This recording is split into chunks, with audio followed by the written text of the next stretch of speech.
Hello,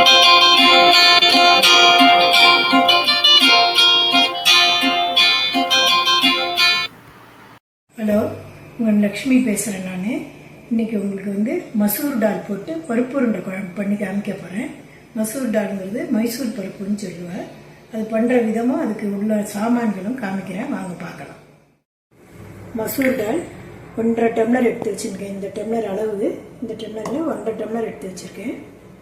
இதை 1/2 tumbler துவரம்பருப்பு வச்சுருக்கேன், 1/4 டம்ளர் கடலைப்பருப்பு வச்சுருக்கேன், அப்புறம் ஒரு எலுமிச்சம்பழம் அளவுக்கு புளி வச்சுருக்கேன், சாம்பார் பொடி எடுத்து வச்சுருக்கேன் 2 ஸ்பூன், மஞ்சள் பொடி 1 ஸ்பூன் வச்சுருக்கேன், ஜீரகம் 1 ஸ்பூன் வச்சுருக்கேன், அதுக்கு தகுந்த உப்பு வச்சுருக்கேன், கொஞ்சோண்டு வெல்லம், கொஞ்சம் தேங்காய் வச்சுருக்கேன்.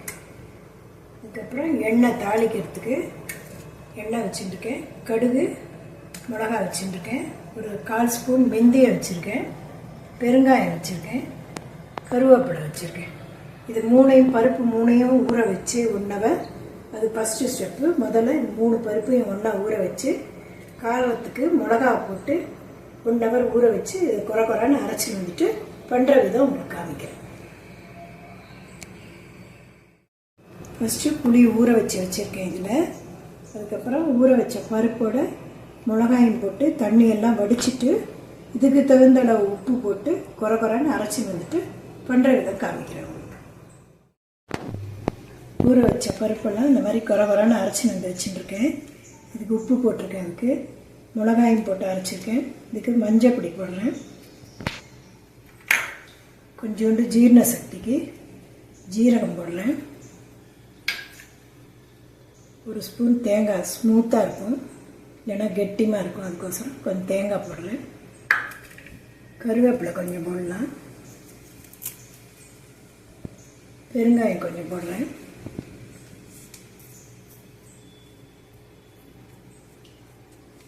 எல்லாத்தையும் சேர கெட்டிமாக கலந்துக்கணும். கலந்துட்டு அப்புறம் என்ன பண்ணணுங்கிறத காமிக்கிறேன், பார்க்கலாம். பருப்பு அரைச்சதை கிளறதுக்கு எண்ணெய் குத்தி வச்சுருக்கேன். இது கொஞ்சோண்டு தாளிப்பு போட்டுட்டு அதுக்கப்புறம் இந்த பருப்பை கொட்டி ஒரு கிளறிட்டு 2 கிளறி அதுக்கப்புறம் உருண்டை பிடிச்சி ஆவியில் வைக்க போகிறோம்.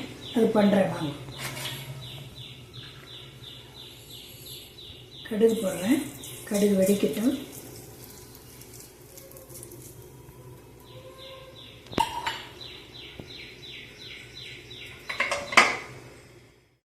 கடுகு வெடிச்சிட்டு பெருங்காயம் கொஞ்சம் போடுறேன்,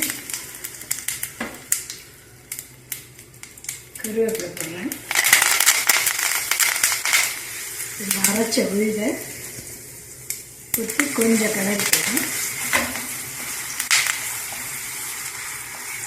கிளறிட்டு உருண்டை பிடிக்கும்போது காமிக்கிறேன்.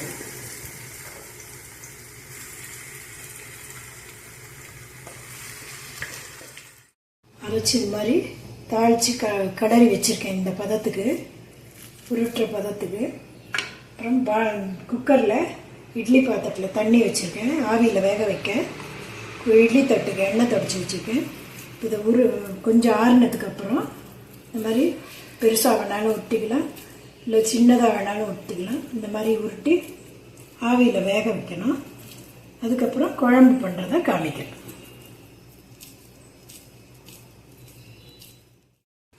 உருண்டை ஆவியில் வேக வச்சு வெந்துட்டுருக்கு. இப்போ குழம்பு ரெடி பண்ணிக்கலாம்.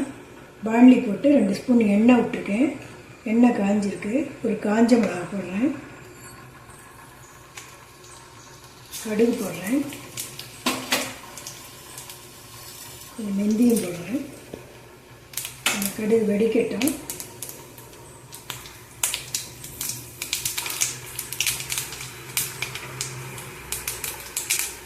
வெங்காயம் போடுறேன், கருவேப்பிலை கொஞ்சம் போடுறேன். நான் ஊற வச்ச புளியை எனக்கு எவ்வளோ குழம்பு வேணுமோ அவ்வளோக்கு ஜலம் விட்டு கரைச்சி வச்சுருக்கேன். இந்த தாளித்ததில் இந்த குழம்பு கொட்டிடுறேன். புளித்தண்ணி கொதிக்கட்டும். இதுக்கு தேவையான அளவு உப்பு போடுறேன். உப்பு போட்டு மஞ்சள் பொடி கொஞ்சம் போட்டுருவேன்.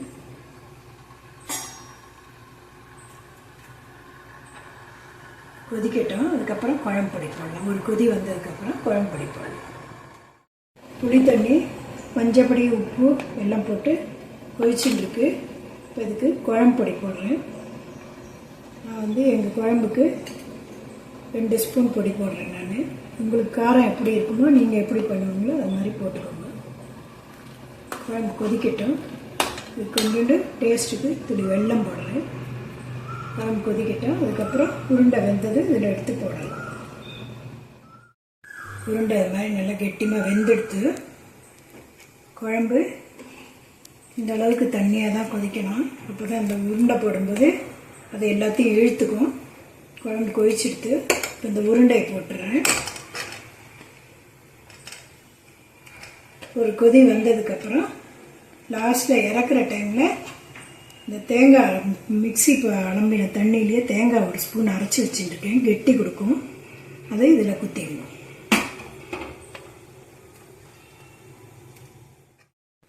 குழம்பு நல்லா அப்படி கொதிச்செடுத்து உருண்டெல்லாம் நல்லா மேலே மதந்து வந்துருப்பாருங்க.